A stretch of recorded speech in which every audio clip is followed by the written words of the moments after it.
The days of Marvels has passed them by, where once lived a planet filled to the brim with legendary superheroes who could swing from building to building, fly with the power of fire, or even fight for your country in the form of a star-spangled banner. His name is Steve Rogers. He's old now, but you know what he stands for. One of Earth's mightiest heroes, but that's in the past. Thanks to whatever happened on Hero Day, the age of heroes is over. The superhero community simply doesn't exist anymore. Welcome to the world of tomorrow, where corrupt governments control free speech, civilians have no rights in the places they live. Chip Zdarsky and Daniel Acuna present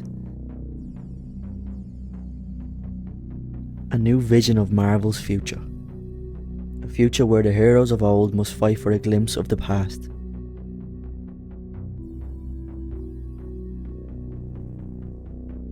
This is Avengers Twilight.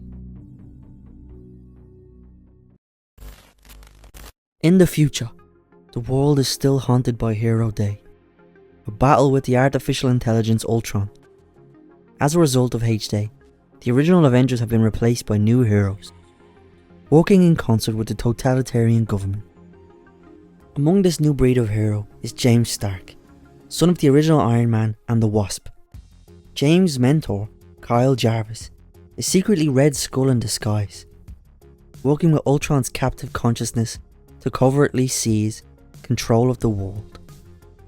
The elderly Steve Rogers was recruited by his old friend Luke Cage, who has formed an underground resistance called the Defenders. Steve retook the super soldier serum and became Captain America once more. Captain America set out to rescue Tony Stark's disembodied head from the Raft prison. Aided by Miss Marvel, the Defenders and a new Hawkeye, Captain America fought a ruthless James over possession of Tony's head. The tide was turned in Cap's favour by the sudden return of another former Avenger, the mighty Thor.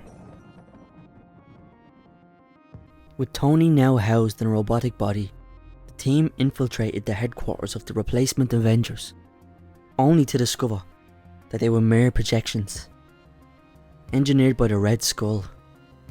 The Red Skull is now also in a mechanical body of his own, in which he reveals to the heroes his plan to fully take over America, launching an attack on the government with James by his side. I basically just went over the last 4 videos in this series, so if you want to check them out, they're on my channel as we speak, or you can just watch this as a standalone video. It's up to you. All the info you need, I just told you. I'm really enjoying this series so far. It's actually my favourite ongoing from Marvel right now, so really check it out. Book 5. Don't forget to absolutely smash that like button over, yeah? No worries. Ever since H-Day, America has never been the same. No. Did you ever wonder why? Was it because you heroes actually stood in the way of peace? Or was it because America finally had the ultimate weapon that they could drop into upstart countries at will? Typical American narcissists. It was never called H-Day because of you heroes. It was called H-Day because of... Whoa, hold up there. Before we get to that, let's just take it back a little, shall we? We'll get there eventually.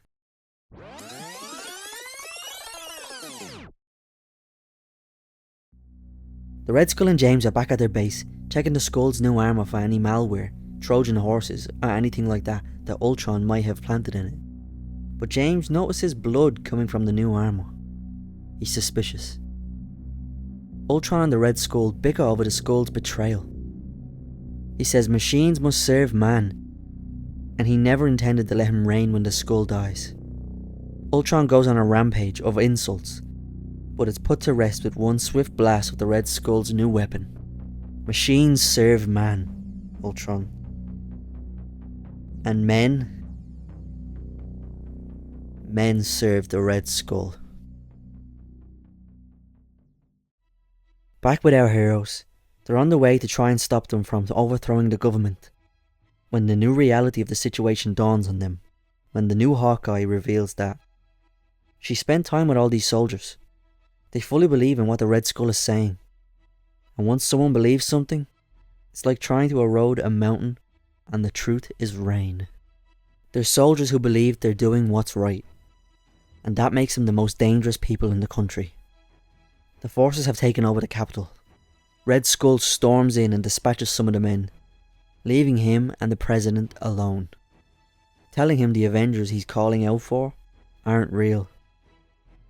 He reveals his true self to the president, and it's absolutely disgusting. He's just a rotten corpse in a metal body. The Avengers are updated on the situation down below and send Tony to save the president. But as he barges into the Oval Office through the window, Red Skull eviscerates the president right in front of him. Tony is taken over by anger. He and Skull do battle, flying out of the White House, across the city, through city blocks and buildings. And that's when Skull gives the call to Tony's son for backup. It's time. We're on our way.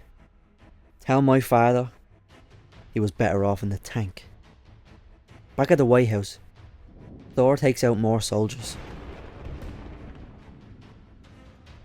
along with some help from Miss Marvel and with Cap taking up the rear. These fighters are fighting to save a country that only exists in their mind. Minds warped across decades by a Nazi. He's why I exist. He's why I can't die. Just yet, Cap heroically says. Back with Tony, he's giving all he has to keep up with Red Skull, as he insults Tony about his failure to keep his family safe. While he's distracted with rage, Red Skull puts him down with a powerful blast from his suit. After he's done with Tony, he gives the call to take out all the Defenders' hidden bases, and he also gives orders to send a force wave of missiles towards Washington. He wants to raise the city in order to build a new one in his image. But Tony springs into action. He's headed straight for the missiles, and he relays the president's news to Cap. He's distraught.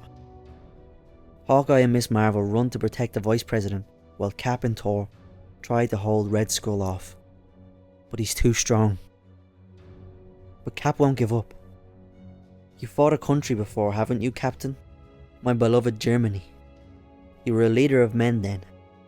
But now you lead children huddled away in their ramshackle buildings across America. Buildings I'm currently tearing apart. Children I'm currently murdering. But he gets the call from his soldiers. They're all empty.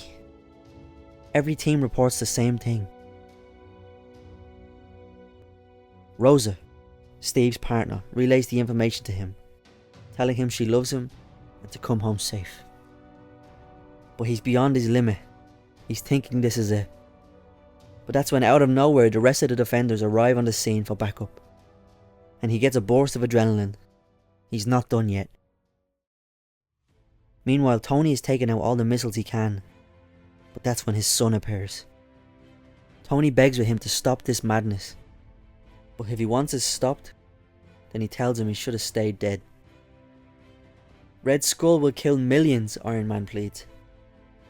But James bites back, saying he'll save billions. James thinks he's on the good side, saying, how could you let your own wife die? How could you let your own son become an orphan? But he never wanted this. Tony loves him. I loved your mother. I know you think what you're doing is right, but people's lives are all that matter. Your mother, me, my friends, we only ever tried to save people. To protect them. Give them the freedom to live their lives. The Red Skull only cares about power. About controlling people. I know you hate me. I do. But this isn't about us. I wasn't there for you. I'd give anything to change things. But I'm here now. I'm here to tell you that this is wrong. You can't control people. You can just... Shut up! James screams. Just shut up! I'm flattered, son. You didn't change my designs too much. remote controlled, interlinked. I don't control people, but I'm damn good at controlling machines. Tony and James have the same colour writing, and I think it symbolises how they're both the same people, and that Tony is just further along on his journey than James. It goes all the way back to Tony's relationship with his father, and Tony was a weapons dealer at first, but then he discovered the two sides of the spectrum. At one point he was held hostage in a cave by people trying to steal his ideas and weapons, but on the other hand, he was saved by Yinsen, a man who removed shrapnel from his chest, replacing it with an electromagnet powered by a car battery. He discovered true humanity. He could take the evil route, or he could take Yinsen's route. And he chose to stand on Yinsen's side. Not to use his genius intellect for money and power. He decided he would be a hero, just like Yinsen. Now he must convince his son to see the side of good too. He knows it will be hard, as he has experienced it himself, but he will never stop believing in his son, because when all hope was lost and he wanted to die in that cave, someone believed in him. Back in the heat of the battle, Miss Marvel and Hawkeye have rescued the Vice President, while Cap and Thor are still taking on the Red Skull, head on, and failing. They regroup and ready another attack.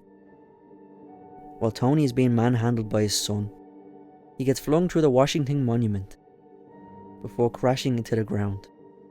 His son screams, saying we could have done this with minimal damage, but now the skull is gonna drop a nuke on Washington. He pummels his dad further and further into the ground, asking him why. Tony tells Cap of the incoming warhead and Thor flies into action.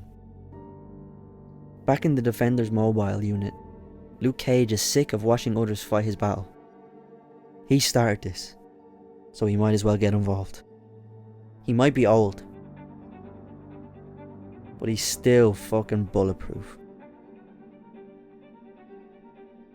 This isn't some impetus plan. This is decades in the making, Skull says. I don't care if you plant this for a millennium, I'll stop you. Again and again. You can manipulate people into believing that H-Day was necessary. That Hero Day was some inevitable judgment on his friends. But we'll keep fighting. Because that's what we do. Cap heroically rebuttals. Oh, Captain. Ever since H-Day, America has never been the same. No. Did you ever wonder why? Was it because you heroes actually stood in the way of peace? Or was it because America finally had the ultimate weapon that they could drop into upstart countries at will? Typical American narcissists. It was never called H-Day because of you heroes. It was called H-Day because of the Hulk. Well, everybody, I really hope you enjoyed this series that I'm doing right now. I think this is issue 5, I'm pretty sure. And in my opinion, it just keeps getting better and better. If you haven't watched the other issues, as I said before, go check them out on my channel. They're in a playlist, so it's easy to watch. But yeah, let me know what you think of this video. And are you excited for the last issue? I don't know when it'll be out, but I'll be there. So yeah, let me know what you thought. Like, share, comment, subscribe, comment down below, let me know. Peace.